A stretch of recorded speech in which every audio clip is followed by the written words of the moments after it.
Okay, guys. Everybody hear me okay? All right, great. It's as we speak, it's Thursday at noon. And so I've had about 6 hours of Kentucky. I need about 24 more. So if you expect me to tell you how we're going to guard them or what we're going to run offensively or how we're going to press them, I don't even have a clue right now.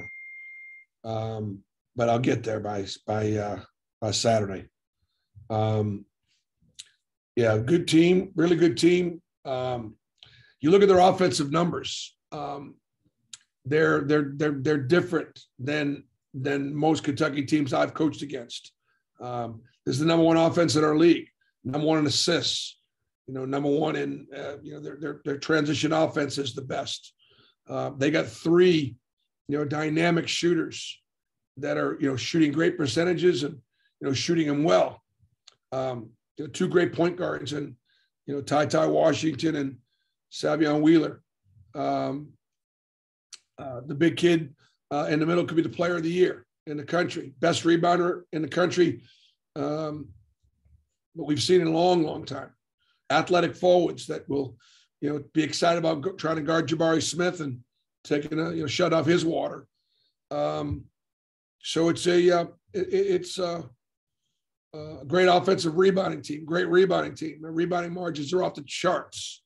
Playing at a faster pace than playing at a pace like the Kentucky teams I used to coach against when I was at Tennessee. Real fast. John Wall type, push the break, get up the floor, let those guys make plays.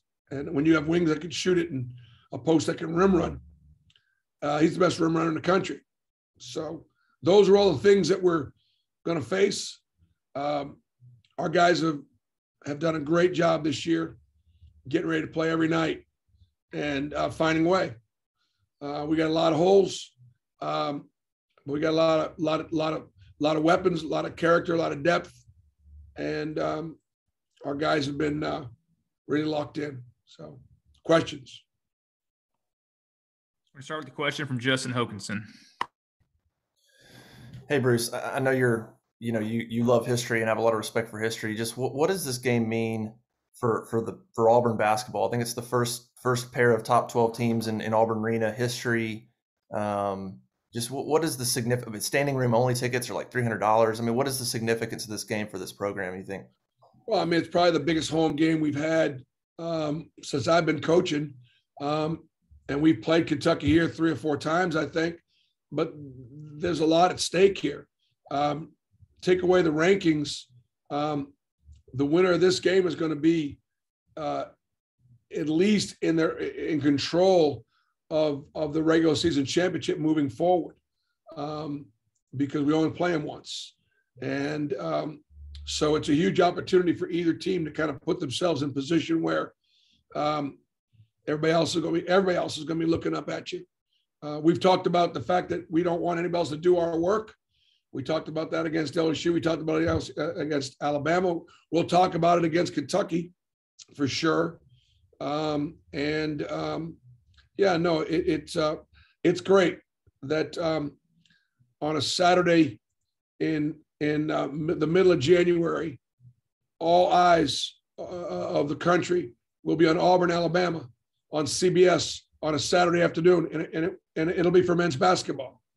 That's that's something that you might not have said a few years ago. Next is Jordan Hill. Bruce, you mentioned Oscar Tshiebwe a few minutes ago. He's been a force for Kentucky. Just in what you've gotten to see of him, what sort of stands out, and how crucial is that matchup going to be Saturday? Well, I mean, he is he's the biggest, strongest, fastest player running up and down the floor. We actually have got 3 centers in Stretch and Dillon and Walker that can really run also. That's going to be an interesting track meet to watch that all game long.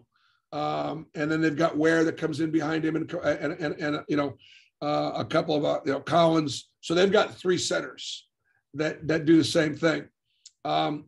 He is just He's got 5 defensive rebounds. So that means if he's around the basket, he's going to, and you miss, he's going to get the rebound. So everybody will try to pull him away from the basket. It's easier said than done. And then on the offensive end, when Dylan or Walker go over to try to block a shot, which they've been noted to do a time or two, he's just going to be gobbling up the backside of every miss. So you're kind of damned if you do, you're damned if you don't, if you rotate over to try to block shots. So he's a handful, and he puts 2 hands on everything. 2 hands on everything, and 2 hands on his catches, 2 hands on his rebounds. And that's what great rebounders do. Every 50-50 ball is his. Brian Stoltz. Bruce, you mentioned last night how you want your team to get more to the rim and be aggressive in the paint. How big is it to get, even on fouls? I think Georgia only had like 1 foul going into halftime last night. How big is that against Kentucky to get even foul calls and be aggressive at the rim? Well, we obviously haven't been very effective drawing fouls. We, like you said, we had 2 fouls at Ole Miss at halftime, 2 fouls, and they both came in the last minute when KD Johnson stole the ball and they fouled him at the rim. And then last night, what did Georgia have? How many fouls did Georgia have at halftime? I think 1 or 2. It was like 1 with 4 minutes to go. So we're obviously not doing a good enough job driving it into contact. Mark Murphy next. Bruce, on your team's personality, is this the type of group that really has fun with a challenge like this one coming up Saturday? No, I'm their coach, and so I'm no fun, and so I don't let them have any fun. But I think they have fun because they love our fans and they love the crowd, and they love the passion, and they love the energy, and they feed off it, and they love each other. And so there's a lot of love there. They just got to overcome me.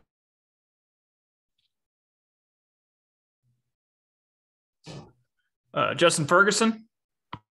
Bruce, I wanted to ask you about Kentucky's guards, their point guard specifically. What have you seen out of Ty? And then obviously you guys are familiar with Severe Wheeler coming from Georgia and how well he's played for them this year. Well, we're familiar with Ty too because we recruited him pretty heavily in the springtime, and he's from probably the last year cycle. His season at Arizona Compass, and then his beginnings now here at Kentucky. It'd be hard, he'd be one of those players you'd say one of the top 5 most improved basketball players. His senior year of high school, his freshman year of college, do it all. He could do it all. Not afraid of the moment either. And then Wheeler is such an unusual coverage because he's so fast. He's a lot like Wendell. He doesn't shoot it like Wendell, but he can get downhill like Wendell. He's quicker than he looks like Wendell. Like Wendell's not afraid. And so they've got a couple of, like we do, a couple of really courageous, dynamic, playmaking, scoring point guards that you've got to wrestle with.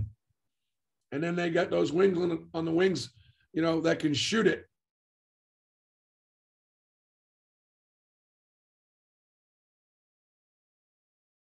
And Brooks, and they got monsters in the middle. They got all the pieces. We're going to go to Jerry Tipton next. Yeah, Bruce, I wanted to ask you about, you sort of touched on this, how Wendell Green contributes to the team, and also Walker Kessler. How important are those 2 guys to what you guys do? How important is, your 1 and your 5, really, really, really crucial. Wendell is a dynamic player, and he's really good with the basketball in his hands, really good in ball screens, and really good in space, and great threat to shoot the ball. And again, plays with courage. Been really good for us on the road because he doesn't get infected at all by the environment. Experienced. AAU player, great high school at La Lemure, played against and with, great players. And while at Eastern Kentucky, he watched every Kentucky basketball game, so he understands what Kentucky basketball is all about. And then Walker, again, impacting the game at the rim as much as any player in college basketball. Offensively in the air, defensively in the air. He can make plays on both ends. And the one thing that you haven't seen him do yet that he can do is shoot the three ball. And he's still shooting it. He hasn't made many, but he's going to keep shooting it.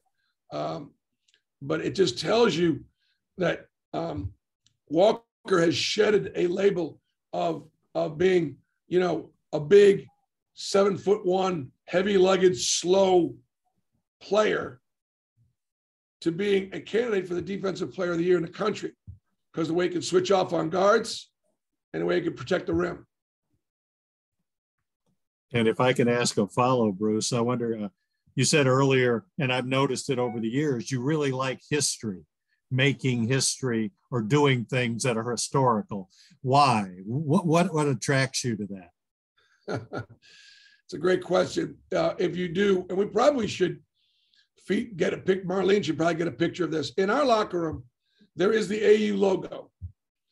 And around that AU logo, you would think it would be Auburn Basketball or Auburn University. It's Make History with the AU logo in the middle. We've got history with Auburn Basketball. Sonny Smith and Charles Barkley, Cliff Ellis, and when he was coaching, and Chris Porter and the 99 team. And we don't have a ton of it. And so it's a lot easier to come to Auburn and make history than it is to go to Kentucky because they make history every year.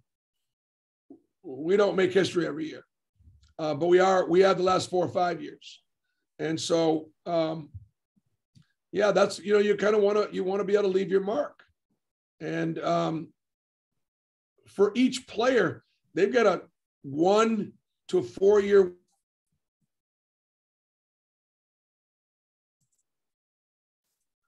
You've got, if you could stay in this thing as long as I have, it's your career of trying to make history, whether it be at Southern Indiana, University of Wisconsin, Milwaukee, Tennessee, and now here at Auburn. It matters. It stands the test of time. History matters at Kentucky, doesn't it? Yes, sir. Thank you. We'll go to Callie Stanford next. Hey, of the town. So what's your message to the team trying to calm down all this excitement going into Saturday? I think I heard, could you repeat that again, hon? I apologize. Everybody on campus is talking about you. So what's your message to the team as they're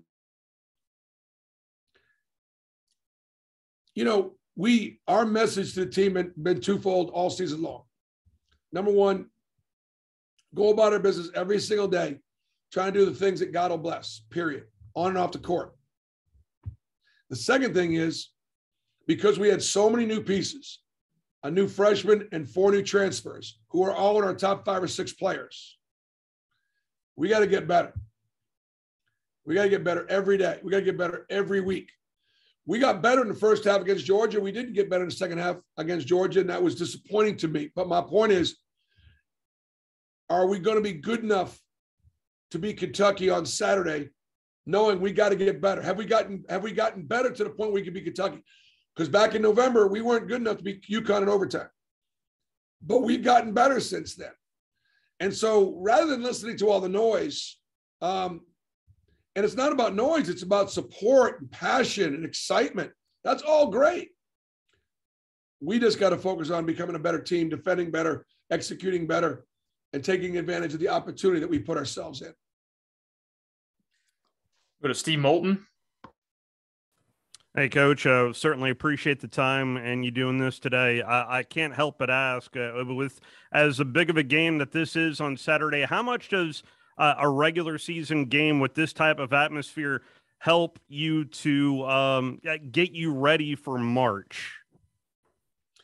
I mean, it'll help because this will be our most challenging opponent. This will be the best team that we played.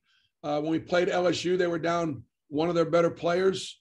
But this will be the best team we played, Kentucky. So that'll ultimately be the kind of teams that you're playing come NCAA tournament time.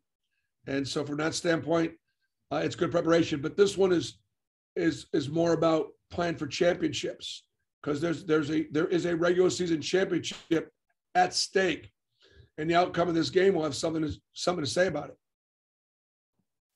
Guys, looks like it's time for about 3 more in the chat. I'm going to go to Matt Norlander next. Bruce, I'm wondering, I know we still got 48 hours till this thing tips off. So there's a lot that you'll experience, your program will experience before the start of the game. But I'm wondering if this game is starting to feel like the biggest regular season game that you've been a part of since you and Cal went against each other in 2008, late February, Tennessee, Memphis.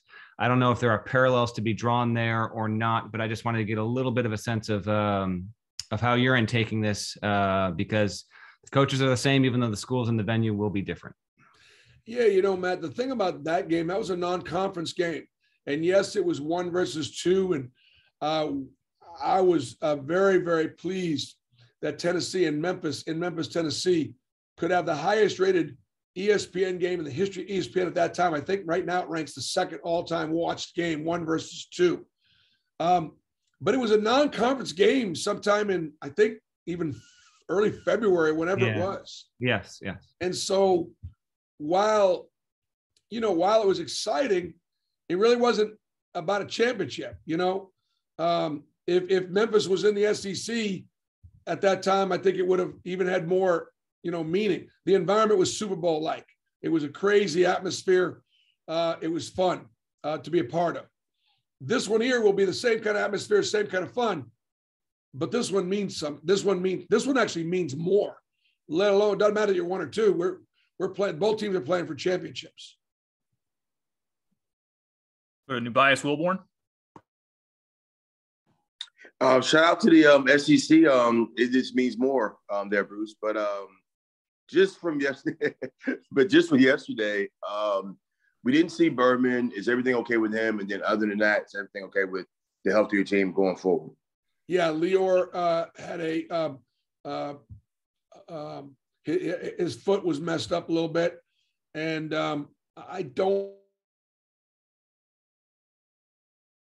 everybody else is healthy moving forward. All right, and we're going to wrap you up with the question from John Hale. Hey, Bruce, historically, we don't really think of Auburn, Kentucky as a basketball rivalry, but as the series is essentially even the last 6 years. How do you view this series right now, especially as a guy who was in the heat of that Kentucky-Tennessee rivalry for so long? Well, one of the advantages to being the Tennessee coach is it comes with the fact that if you asked your average Kentucky fan which team they want to beat most in the league, it's Tennessee, hands down. That goes back to Ray Mears. It goes back to Coach Rupp and Coach Hall. And by the way, I would be remiss by not once again briefly telling you how wonderful a man that you guys all know Coach Joe B. Hall was. Not only did he do an amazing job, but he was a good person.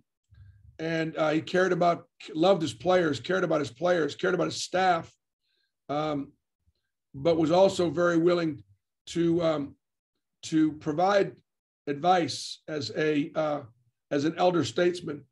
And I know when I had a chance to win the Adolph Rupp National Coach of the Year, Coach Hall and I spoke, and I couldn't believe how much he knew about me and how much he knew about our team and the way we coached, and he even had some advice for me. So I'll cherish that. John, go back to your question. I feel like Joe Biden here for a second. Go back to your question. Meaning I lost my train of thought. I need you to ask it again. Okay, yeah, basically, just how do you view the Auburn-Kentucky series now within the context of it's not a traditional rivalry, but it's so even the last 6 years? Well, and we've had some meaningful games, and And so it's what you want to try to do. So to finish my point, you want this game to matter.